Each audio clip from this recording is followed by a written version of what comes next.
aqui para a reta final do Acordo Metrópolis dessa sexta-feira, o último da semana, mas com ainda análise e assuntos muito importantes. A gente já falou bastante sobre Paulo Henrique Costa, né? Agora a gente vai falar sobre os desdobramentos da prisão dele, o ex-presidente do BRB que foi preso ontem. A gente conversou ontem com a Isadora Teixeira, que sabe tudo, né, de BRB, e a gente conversa com ela agora de novo. A Isadora, lá na coluna Grande Angular, o Isa apurou quais valores o ex-presidente do BRB já teria recebido do Daniel Worcário, né? Muito bom dia. Bom dia, Natália. Bom dia a todos que nos assistem e acompanham aqui sempre o Metrópolis.com. Então, Nath, ontem a Polícia Federal deflagrou a quarta fase da Operação Compliance Zero, que investiga especificamente essas operações realizadas entre o Banco de Brasília e o Banco Master. Segundo a apuração da Polícia Federal, o ex-presidente do BRB, Paulo Henrique Costa, que foi preso ontem, teria acordado com Daniel Worcário o recebimento de vantagem devida, conhecida como propina, no valor de 146 milhões e 500 mil reais, valor este que seria pago por meio de 6 imóveis de luxo em São Paulo e em Brasília. De acordo com a investigação da corporação, Daniel Worcário ficou sabendo que este tema específico estava sendo apurado pelo Ministério Público Federal e determinou a suspensão dessa transferência desses imóveis que seriam feitas por meio de fundos. Mas, segundo o rastreio do dinheiro que foi feito, rastreamento do dinheiro que foi feito pela Polícia Federal, Paulo Henrique já teria sido beneficiado com 74 milhões de reais antes de Daniel Worcário ficar sabendo de forma ilícita que os órgãos de controle estavam investigando esse pagamento de vantagem indevida e suspender esse repasse de recursos para o então presidente do BRB. Ô Isa, esse ponto, né, do vazamento é também muito importante, né? Você estava explicando aí, tem ali todo um esquema de propina e o Daniel Worcário fica sabendo, como a gente vai recebendo vários elementos aí das investigações da Polícia Federal, que é isso, né? Ele tinha olhos e ouvidos em tudo quanto é setor da sociedade, inclusive porque ele comprava as pessoas, dando casas de luxo e outras formas de propina. Então esse ponto é muito interessante. Agora, Isa, eu queria saber também de você, que tem uma dúvida que vai ficando cada vez maior de como o BRB vai sair dessa situação que fica pós crise, a crise continua e só vai aumentando. E principalmente também o GDF.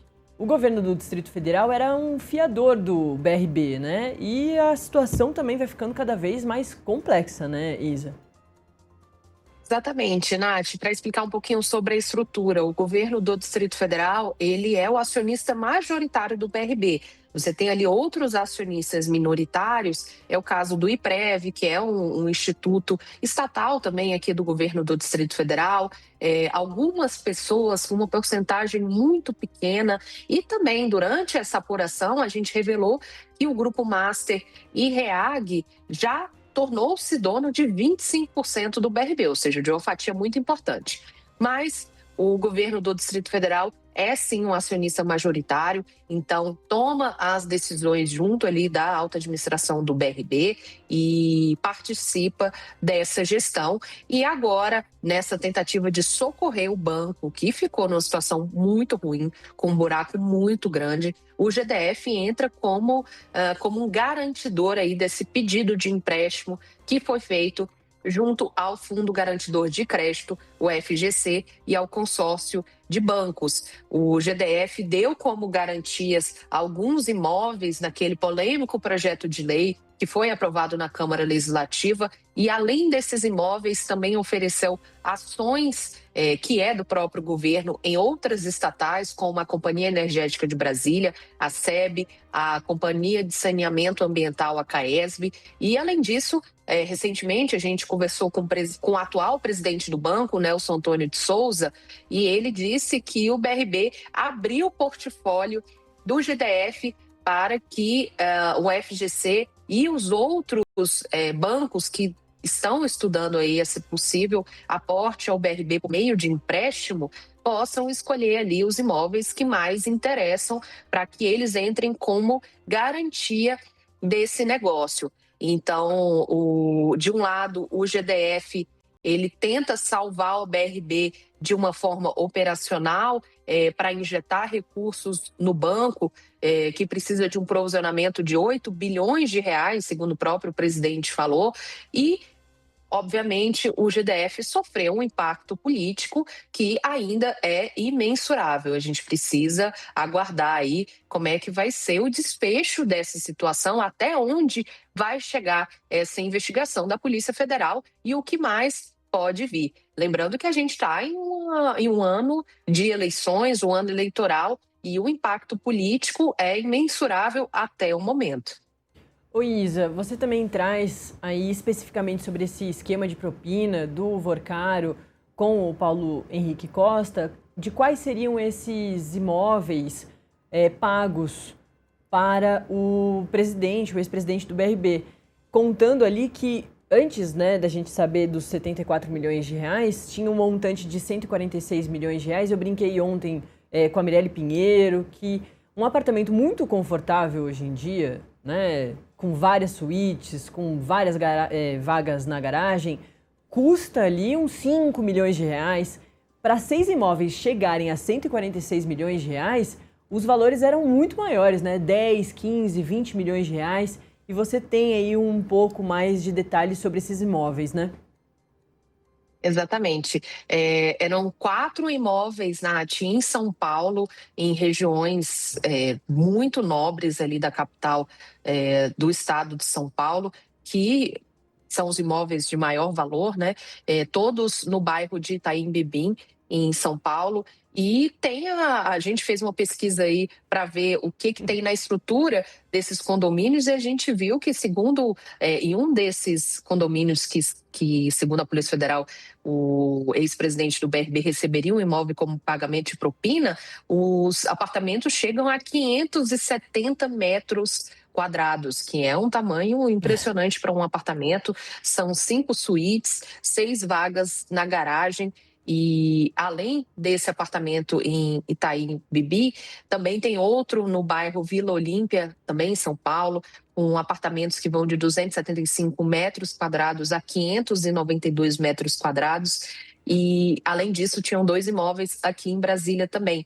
Um deles é no Noroeste, onde o Paulo Henrique residia, né? Paulo Henrique reside num apartamento, mas, segundo a Polícia Federal, no mesmo bairro, ele teria negociado com Daniel Vorcaro um outro imóvel como pagamento de propina. Seria um condomínio que tem 20 apartamentos de até 298 metros quadrados, além de áreas de lazer. A gente que mora aqui em São Paulo, em Brasília, a gente sabe que os apartamentos no Noroeste são possivelmente os apartamentos mais caros aqui da capital federal. A gente tem, em alguns casos, triplex, duplex, que chegam aí a 10 milhões, ultrapassam esse valor, na verdade, de 10 milhões de reais. E como você falou, Nath, para se chegar ao valor de 146 milhões e 500 mil reais em 6 imóveis, a gente tem uma noção de que, de fato, esses apartamentos eram de extremo luxo. A produção me sopra aqui que lá no Noroeste tem uma média de preço de 14, 15 mil reais por metro quadrado, né? O que vai justificando mesmo esse montante impressionante de dinheiro. Eu ali com meu apartamento, que não chega nem na metade dessas metragens, fico muito impressionada, Isa. Cabe um time de futebol morando num apartamento de 500 metros quadrados.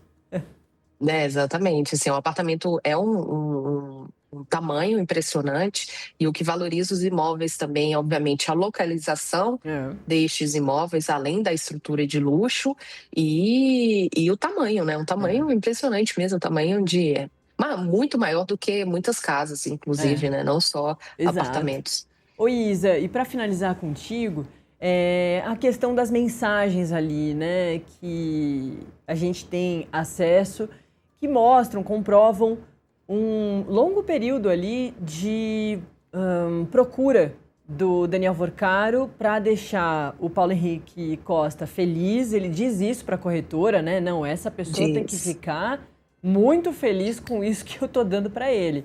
E o Paulo Henrique Costa também pedindo várias coisas, né? Eu fui visitar um, mas eu quero visitar um outro, levar minha mulher. Então ele adiciona a mulher na conversa.